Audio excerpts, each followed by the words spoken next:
Hello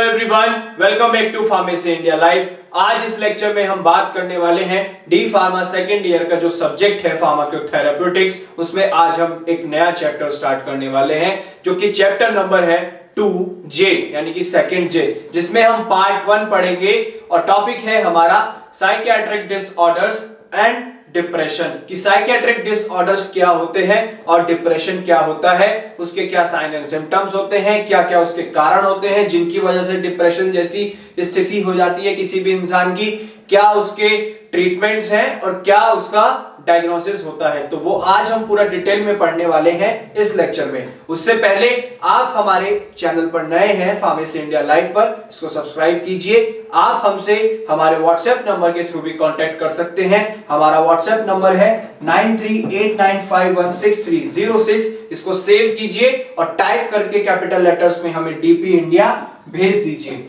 आप तक latest pharma updates पहुंचते रहेंगे, चाहे वो आपके एकेडमिक्स से रिलेटेड है या वो आपकी फार्मा जॉब से रिलेटेड है। साथ ही साथ आप हमें हमारी एप्लीकेशन यानी कि प्ले स्टोर से आप फार्मेसी इंडिया ऐप को डाउनलोड कर सकते हैं, उसके थ्रू भी आप हमसे कनेक्ट और कांटेक्ट कर सकते हैं। अब शुरू करते हैं जो आज हमारा टॉपिक है। सबसे पहले हम पढ़ते हैं साइकियाट्रिक डिसऑर्डर। उससे पहले एक ध्यान दीजिए, स्क्रीन पर एक इमेज आपके साथ शेयर कर रहा हूं। इससे देख के आप ये अंदाजा लगा सकते हैं कि जब हमारा दिमाग ठीक से काम नहीं करता, साधारण भाषा में कहें जो आमतौर पर हम लोग आपस में इस्तेमाल करते हैं कि दिमाग के पेच हिल गए हैं, दिमाग बिल्कुल खाली हो गया है। तो साइको यानी कि जब इंसान पागल होने लगता है, तो वो साइकियाट्रिक डिसऑर्डर क्या होता है उसके बारे में हम बात करते हैं। तो साइकियाट्रिक डिसऑर्डर जो है बेसिकली एक मेंटल इलनेस होती है, यानी कि जब दिमाग में बीमारी हो जाती है, दिमागी संतुलन इंसान का बिगड़ जाता है, उसको हम साइकियाट्रिक डिसऑर्डर कहते हैं। साइकियाट्री एक मेडिसिन की वो ब्रांच है जहां पर एक इंसान का जो दिमाग होता है वो इमोशनली ठीक नहीं रहता है, वो बहुत इमोशनल हो जाता है, उसके व्यवहार में बदलाव आने लगते हैं, उसका बिहेवियर डिसऑर्डर होने लगता है, यानी कि जो उसका एक आम व्यवहार होता है अपने परिजनों के साथ या अपने कलीग्स के साथ, फ्रेंड्स के साथ, उसमें बदलाव आने लगता है। साथ ही साथ उसके मेंटल डिसऑर्डर, दिमाग ठीक से काम नहीं करता है, उसके जो एक दिनचर्या है, जो उसका एक क्वालिटी ऑफ लाइफ है, उस पे अफेक्ट होने लगता है, उस पे असर पड़ने लगता है जब दिमाग ठीक से काम नहीं करता। आगे चलें। इस कंडीशन की वजह से, यानी कि जब मेंटल डिसऑर्डर्स जैसी कंडीशन आ जाती है, दिमाग ठीक से काम नहीं करता, तो इस कारण से उस इंसान के अंदर बहुत सारे बदलाव आने लगते हैं, बहुत सारी दिक्कतों का उसे सामना करना पड़ता है। जैसे उसे मूड स्विंग्स होने लगते हैं, उसको बिहेवियर में बदलाव आने लगता है, उसकी फीलिंग्स जो वो फील करता है उस पे असर करने लगती हैं, और जो उसके थॉट्स, जो उसका सोचने का नजरिया है वो बदल जाता है। तो जो उसकी एक दैनिक दिनचर्या है, डेली रूटीन लाइफ है, उस पर बहुत ज्यादा असर पड़ता है। नेक्स्ट हम बात करें तो जो साइकियाट्रिक डिसऑर्डर्स होते हैं बेसिकली ये उस पर्सन की, जिस भी इंसान को ये होते हैं, यानी जब उसका दिमाग ठीक से काम नहीं करता है तो उसकी सोचने की क्षमता पर सबसे ज्यादा असर पड़ता है, जिसकी वजह से वो कंसंट्रेशन नहीं कर पाता है, उसका काम पर मन नहीं लगता है। अगर वो एक स्टूडेंट है तो ठीक से पढ़ाई नहीं कर पाता है, या अगर वो जॉब करता है, बिजनेस करता है, तो अपने काम पर ध्यान नहीं लगा पाता है। उसकी जो अपनी पर्सनल रिलेशनशिप्स है, चाहे उसका पार्टनर है या उसके पेरेंट्स हैं, उसके भाई बहन हैं, उसके बच्चे हैं, उनसे भी उसका व्यवहार बदल जाता है, उनके साथ भी उसका बिहेवियर चेंज होने लगता है। सडनली उसके मूड स्विंग्स हो जाते हैं, अभी तो हंस रहा था फिर एकदम से रोने लगता है, और अगर अभी मजाक कर रहा था तो एकदम से गुस्सा करने लगता है। तो इस तरीके से उसकी जो पूरी एक दिनचर्या है, उसका जो एक क्वालिटी ऑफ लाइफ है, उस पर अफेक्ट होने लगता है, उस पर असर पड़ने लगता है, जिसकी वजह से वो डिप्रेशन जैसी स्थिति में चला जाता है। या ये भी कह सकते हैं और भी डिसऑर्डर्स होते हैं साइकियाट्रिक के, यानी कि वो एक तरीके से पागल सा होने लगता है, जिसको साधारण भाषा में हम कहते हैं कि ये साइको हो गया है, पागल हो गया है, इसका दिमाग ठीक से काम नहीं कर रहा। तो ये थे साइकियाट्रिक डिसऑर्डर। अब बात करते हैं कि साइकियाट्रिक डिसऑर्डर से कौन कौन से डिसऑर्डर्स किसी भी एक इंसान के दिमाग में हो सकते हैं, जिसका अभी हमने जिक्र किया, जैसे डिप्रेशन। तो अब बात करते हैं डिप्रेशन के बारे में कि डिप्रेशन क्या होता है। जब दिमाग पर ज्यादा जोर पड़ने लगता है, दिमाग हमारा डिप्रेस्ड हो जाता है, रिलैक्स्ड पोजीशन में नहीं होता है, शांत नहीं होता है और हमारा दिमागी संतुलन बिगड़ने लगता है, उसको हम डिप्रेशन कहते हैं। सबसे ज्यादा यानी कि मोस्ट कॉमन साइकेट्रिक डिसऑर्डर जो है वो डिप्रेशन है। पूरे विश्व में यानी कि पूरे वर्ल्ड वाइड में सबसे ज्यादा केसेस साइकेट्रिक डिसऑर्डर के डिप्रेशन के पाए जाते हैं, लेकिन होता तो सबसे ज्यादा है, मेजर कॉमन डिजीज है ये किसकी, साइकेट्रिक डिसऑर्डर में, लेकिन ट्रीटेबल है यानी कि ये ठीक भी हो जाती है अगर टाइमली इसका इलाज करा ले, टाइमली इसका ट्रीटमेंट हम करा लें। और अगर इसे हम सीवियर उसमें ले जाते हैं, मींस कि टाइमली इसका ट्रीटमेंट नहीं कराते हैं, इलाज या उपचार नहीं कराते हैं, तो ये डेथ का भी रीजन बन जाती है कि दिमाग ठीक से काम नहीं करता, बिल्कुल डैमेज हो जाता है। ऐसी स्थिति, ऐसी नौबत भी आ जाती है। अब हम बात करते हैं इसकी एपिडेमियोलॉजी की, कि एपिडेमियोलॉजी क्या कहती है। 15 में से अगर 15 एक एडल्ट्स हैं यानी कि नॉर्मल इंसान है, चाहे मेल है या फीमेल है, तो 15 में से एक इंसान को ये डिप्रेशन होता है। हर साल ये पाया जाता है, हर साल WHO के अकॉर्डिंग रिपोर्ट्स बनती हैं, उसमें भी ये माना जाता है कि हर साल प्रति वर्ष 15 में से 15 एडल्ट्स में से एक इंसान को डिप्रेशन की बीमारी होती है और हर 6 इंसान में से एक इंसान अपने जीवन में कभी ना कभी डिप्रेशन को फेस जरूर करता है। ये भी इनकी रिपोर्ट्स में माना गया है। ये on an average per year का है, यानी कि हर साल ये रिपोर्ट्स बनाई जाती हैं, हर साल नया डेटा बनता है, उसी के अनुसार ऑन एन एवरेज ये बताया गया है, ये माना गया है, एस्टिमेट किया गया है कि 15 आम लोग में से, चाहे वो मेल हैं या फीमेल हैं, जो एडल्ट्स हैं यानी कि 18 साल से ऊपर के हैं, उनमें 15 में से हर एक इंसान को डिप्रेशन होता है और हर 6 इंसान में से एक इंसान अपने जीवन काल में एक बार डिप्रेशन को जरूर फेस करता है।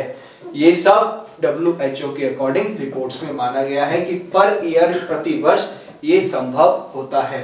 नेक्स्ट हम बात करें, जो इसके स्टार्टिंग के इनिशियल सिम्टम्स होते हैं वो डिप्रेशन के अपीयर होते हैं बेसिकली जब इंसान अपने टीन एज में होता है या अपने मिड 20s में, यानी कि ये कह सकते हैं कि 13, 14, 15, जो एक 13 से 15 साल का जो टीन एज स्टार्ट होता है उसमें सिम्टम दिखने लगते हैं, या सिम्टम्स दिखते हैं जब 20 से 29 साल के बीच में उस इंसान की मिड 20s यानी कि 25 से 29 साल की जब उसकी उम्र चल रही होती है तब भी हमें इसके सिम्टम देखने को मिलते हैं।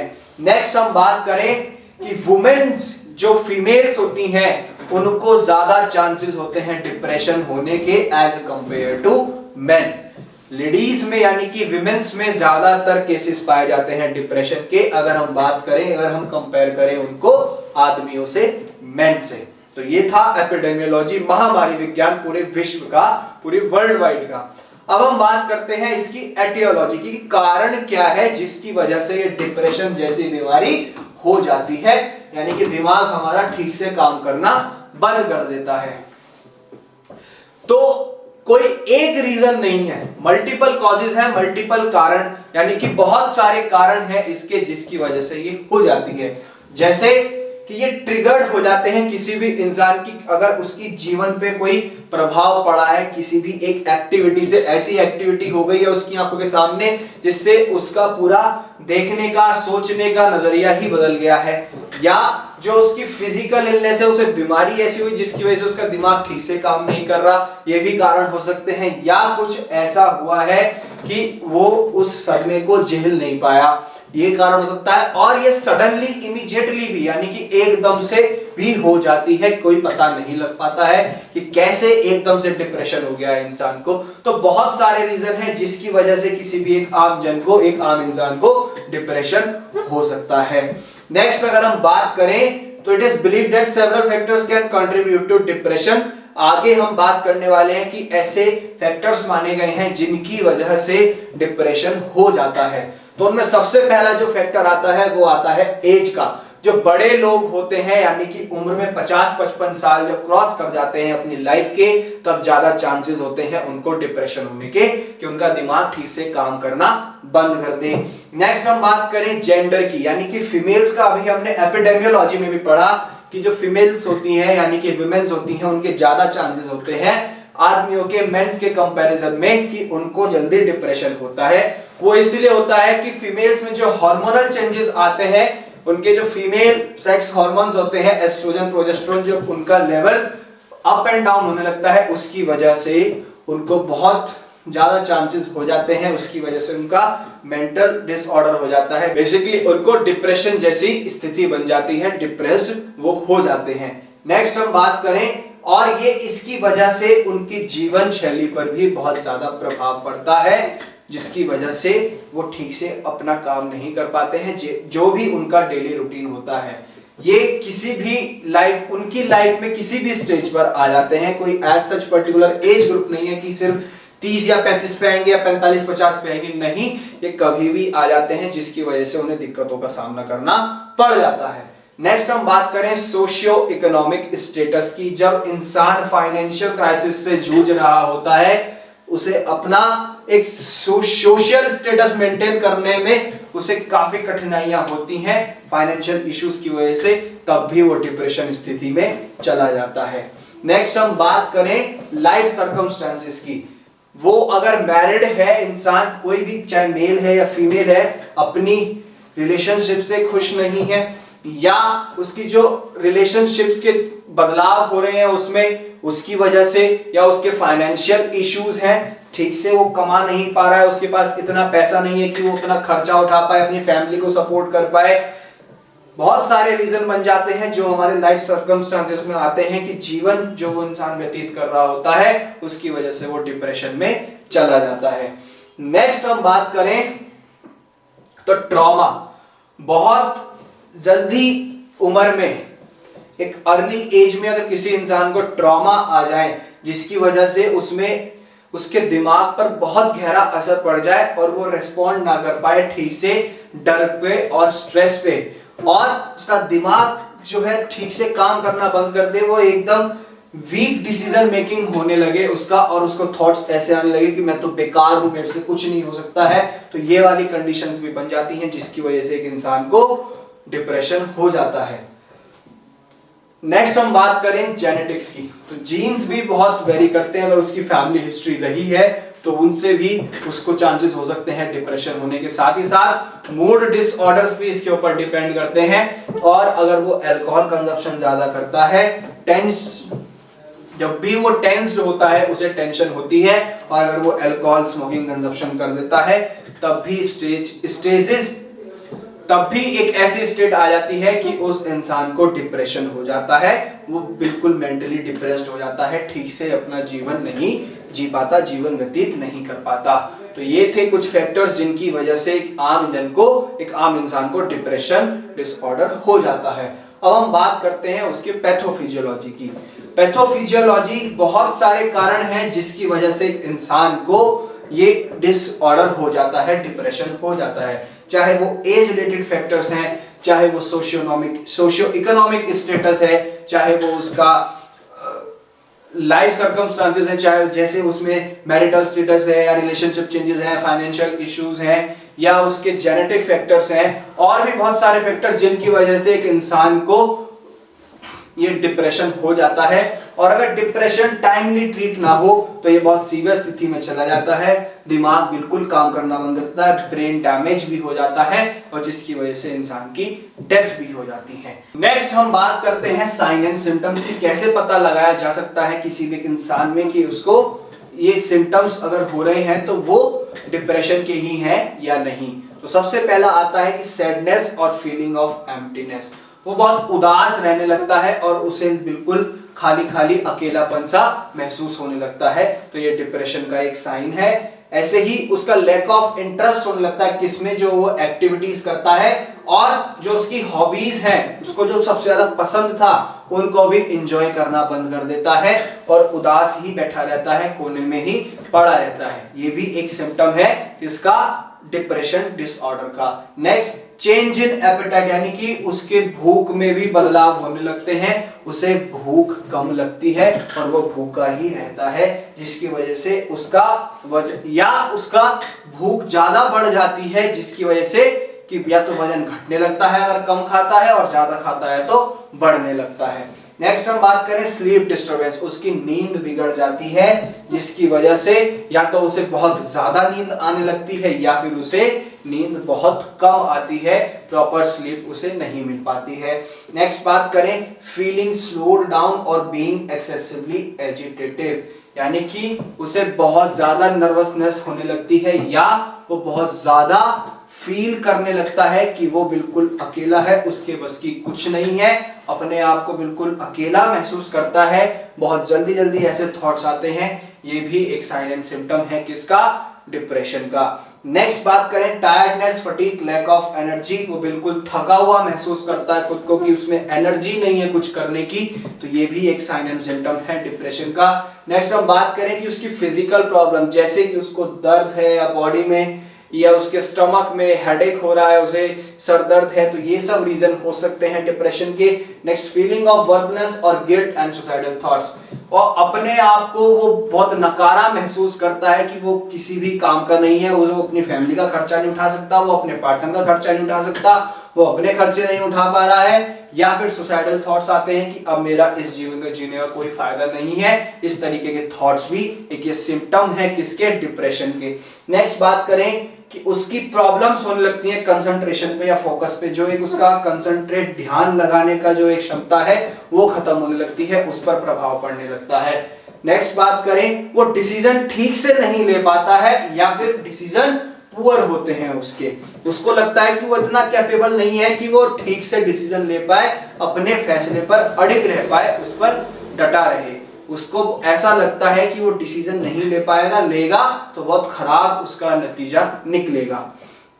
नेक्स्ट बात करें उसको ऐसा लगने लगता है कि उसकी डेथ होने वाली है या वो सुसाइड को अटेम्प्ट करने लगता है, उसको ऐसे ख्याल आने लगते हैं या तो उसकी मृत्यु होने वाली है या वो खुद ही सुसाइडल थॉट्स करने लगता है, अटेम्प्ट करने लगता है सुसाइड्स के, तो ये भी साइन एंड सिम्टम्स है डिप्रेशन के। अब हम बात करते हैं उसके ट्रीटमेंट की, कैसे हम ट्रीट कर सकते हैं। सबसे पहला आता है ट्रीटमेंट में साइकोथेरेपी। इसको हम स्टार्ट करते हैं जब किसी भी इंसान को डिप्रेशन स्टार्ट होता है या माइल्ड डिप्रेशन होता है, तब हम साइकोथेरेपी या टॉकिंग थेरेपी उसको बोलते हैं, वो उसके लिए स्टार्ट करते हैं, जिससे कि उसको उस सदमे से बाहर निकाला जा सके, उसके दिमाग को ठीक से दोबारा से काबू में लाकर, यानी कि उसके दिमाग का जो संतुलन बिगड़ा है वो ठीक हो पाए और उसका ब्रेन नॉर्मल एक्ट करने लगे, नॉर्मल काम करने लगे। उसके लिए हम साइकोथेरेपी या टॉक थेरेपी इस्तेमाल करते हैं। इसको हम सीवियर कंडीशन में भी यूज कर सकते हैं, अगर डॉक्टर को लगता है कि हाँ ये इसके लिए ठीक रहेगी और डॉक्टर को लगता है कि हम इस थेरेपी को यूज कर सकते हैं, तो तब उस टाइम पे भी इस कंडीशन में भी यूज कर सकते हैं।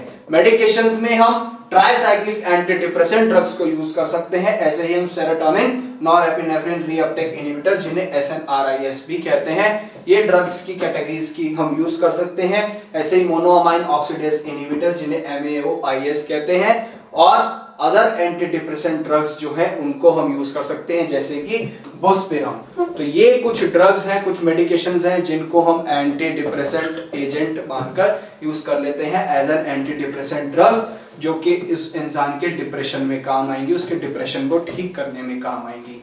तो इस लेक्चर में हमने यही पढ़ा कि साइकियाट्रिक डिसऑर्डर्स क्या होते हैं, डिप्रेशन क्या होता है, क्या क्या उसके कारण होते हैं डिप्रेशन के होने के, साथ ही साथ हमने उसके sign and symptoms, risk factors और उसके ट्रीटमेंट के बारे में भी पढ़ा। होपफुली आपको इस लेक्चर में सारे टॉपिक्स क्लियर हुए होंगे, आपको समझ आया होगा कि डिप्रेशन क्या होता है। इसी तरीके की मोर अपडेट्स के लिए हमारे साथ बने रहिए फार्मेसी इंडिया लाइव के साथ।